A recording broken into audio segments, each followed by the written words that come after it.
Galerinha, continuando a parte de química da água e retomando, né, para não ficar acumulando pré-requisitos, tá aí na tela a fórmula estrutural da água, tá aqui na minha mão o modelo molecular da água.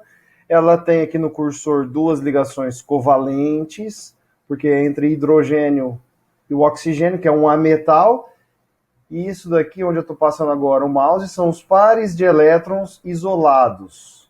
Então a gente lembra que os hidrogênios são a porção positiva da molécula, tanto este quanto este, e os pares de elétrons são a parte negativa, tá bom?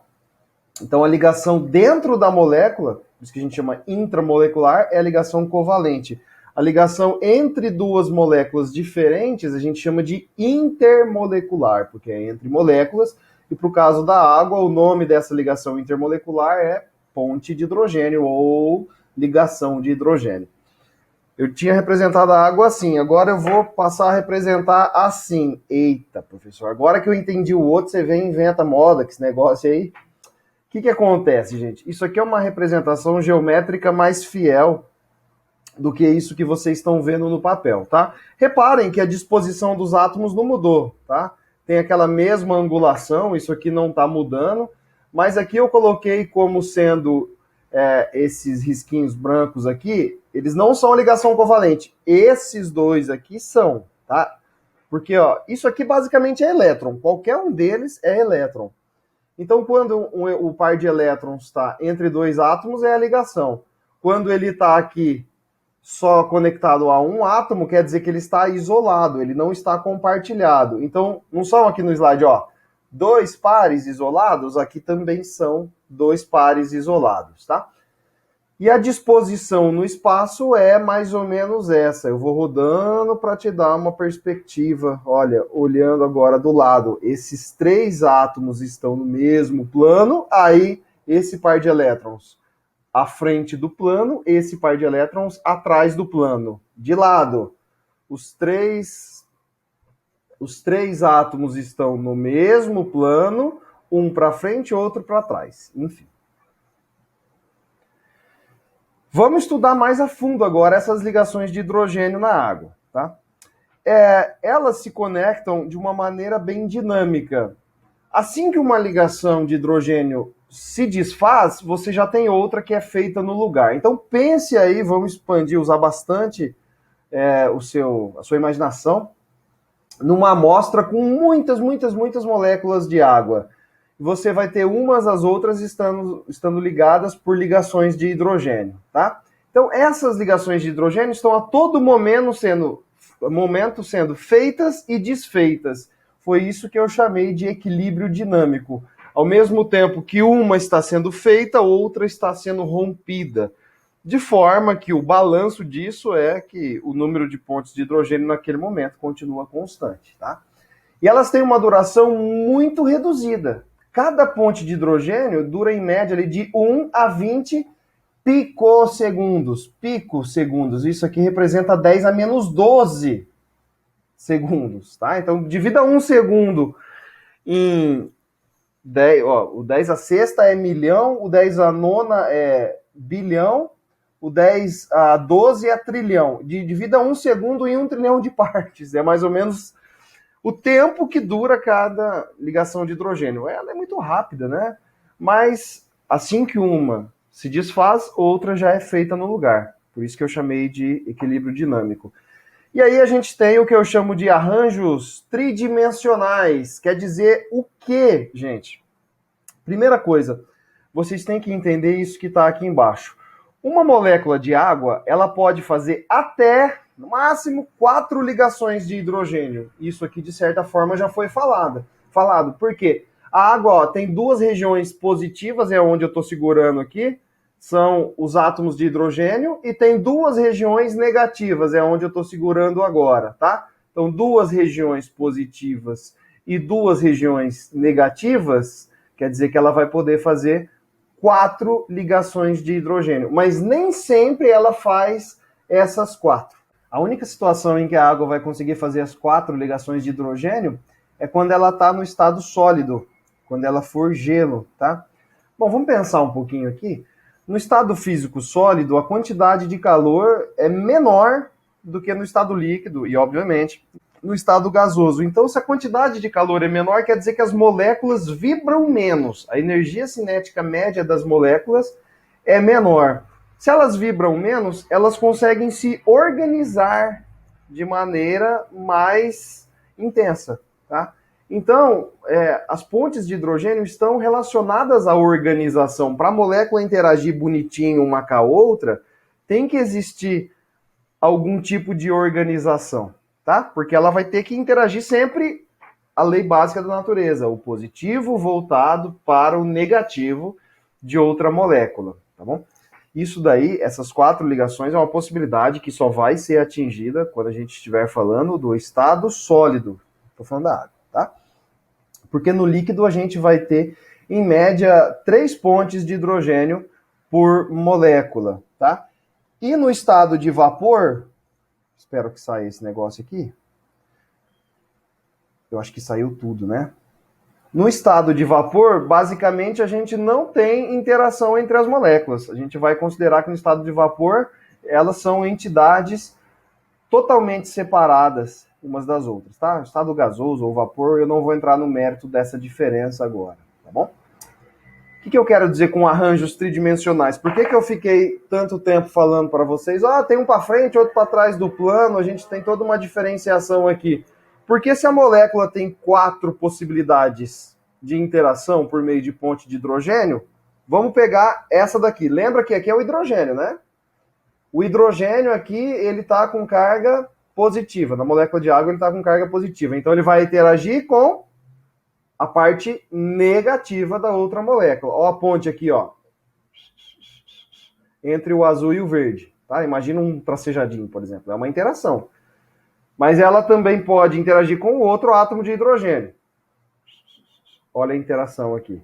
Mas também pode, agora eu vou mudar, pegar aqui os pares de elétrons, que são a parte negativa dessa molécula, só que agora eles vão ter que interagir com a parte positiva da outra. Perceba que aqui a molécula já veio para frente do plano. Aqui ela estava no plano, aqui no plano. Se eu colocar outra molécula aqui, ela vai estar para trás do plano. É uma bagunça, sim, isso é uma bagunça. A interação é tridimensional, quer dizer que ela acontece para todos os lados, sempre seguindo essa lógica do positivo é atraído pelo negativo e vice-versa, tá? Olha isso daqui, gente. Essa imagem eu acho que é bem interessante. Se eu tirar minha câmera, apareceu isso que eu estava falando, só para você lembrar das 4 regiões, né, positivo e negativo. É uma coisa interessante, porque a água tem a peculiaridade de ter 2 regiões positivas e 2 negativas. A quantidade é a mesma. E isso dá uma organização nela, de forma que ela consegue estabelecer interações bem intensas. Isso daqui vai afetar totalmente as propriedades que a água tem.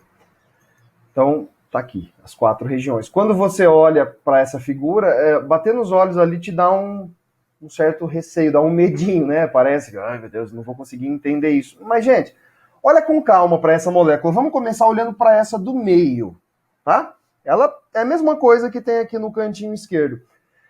Ela tem lá suas 4 regiões, ó, positivo, positivo, hidrogênio. Esse tequinho branco é o par de elétrons, né? Seria esse meu tequinho branco aqui. Olha só a interação desta molécula com esta aqui de cima. Sempre vai dar do negativo com o positivo. E para outra lá, negativo de uma com o positivo de outra. Agora, se eu pegar a central e olhar a parte positiva dela, ela vai interagir com o negativo de outra, tá? Então olha bastante, fica encarando essa figura até ela fazer sentido para você.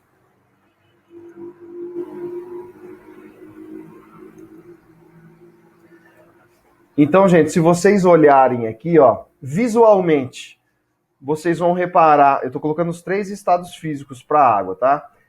Que no vapor elas não têm nenhum tipo de conexão, elas estão totalmente afastadas. No slide poderia até estar mais afastada, mas só para caber aqui a gente colocou bem próximo, tá?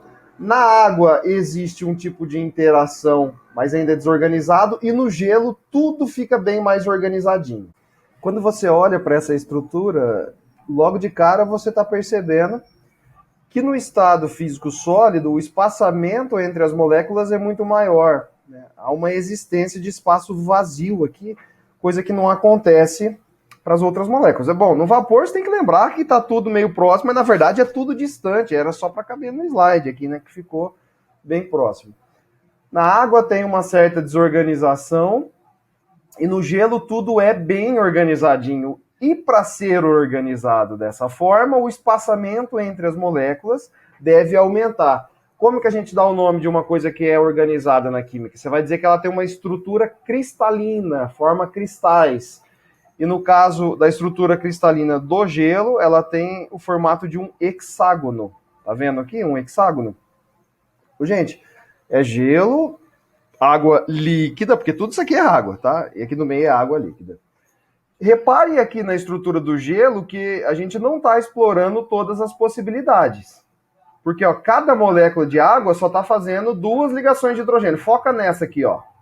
1 ligação, 2 ligações.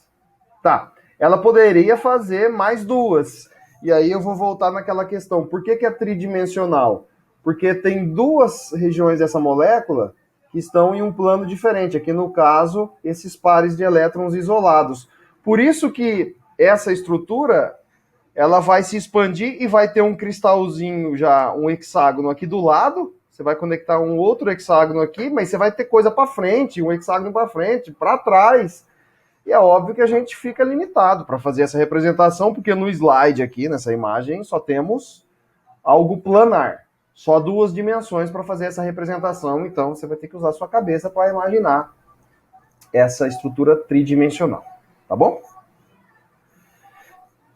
A próxima... Tem um carro do som passando aqui, não sei se vocês estão escutando, mas tá terrível falar. Eu não consigo focar, né? Qualquer coisinha que passa eu perco foco. Essa estrutura é para reforçar aquilo que estava no slide anterior. E aqui a gente tem, por exemplo, para essa molécula central, as 4 possibilidades de ligações de hidrogênio sendo feitas, né? Mas é a mesma coisa lá da imagem anterior, só que um pouquinho mais resumida. É um pouquinho mais fácil, né? Olha que legal a legenda, ó. Sigma bond é a ligação covalente. Por que sigma? Existe a ligação covalente sigma, mas isso é assunto para outro momento, nem é para já. E a ligação de hidrogênio é essa daqui, tracejadinha. Beleza? E aí a gente tem essa outra imagem. E aí eu fecho esses 3 slides em que eu estou falando sobre o comportamento anômalo da água. E eu não expliquei o porquê desse termo. Anômalo é algo que foge da normalidade. E qual que seria a normalidade? Para qualquer substância, quando você fala de estado físico, você pensa em moléculas mais agregadas, moléculas que estão mais próximas umas das outras. Você aumenta essa compactação. Por quê? No estado sólido tem menos calor, elas vibram menos, se a energia cinética média das moléculas é menor, isso daí vai querer dizer que elas ficam mais paradas e conseguem se organizar melhor, conseguem se empacotar melhor. Tudo isso é verdade, vale para qualquer substância, menos para a água. A água é a única substância que interessa para vocês que tem o estado físico sólido sendo menos denso do que o estado líquido. A gente tem uma condição aqui no estado sólido em que as moléculas visivelmente estão mais espaçadas, estão mais longe. Então, o mesmo número de moléculas ocupa um espaço maior. Se o volume aumentou e a massa está constante, quer dizer que a densidade diminuiu. Você tem que se lembrar da fórmula da densidade. D é igual a M sobre V. Densidade é igual a massa sobre volume. Se o volume aumenta, sendo a massa constante, quer dizer que a densidade certamente diminuiu. Conclusão, coisa que vocês já sabem da vida, o gelo é menos denso do que a água líquida. Coloquei uma pedrinha de gelo num copo com água líquida, ele flutua. Isso é anômalo, é diferente daquilo que seria previsto, porque para todas as outras substâncias, quando você fala do estado físico sólido, ele é mais denso, mas para o gelo isso não vale. Por isso que eu usei esse termo anômalo.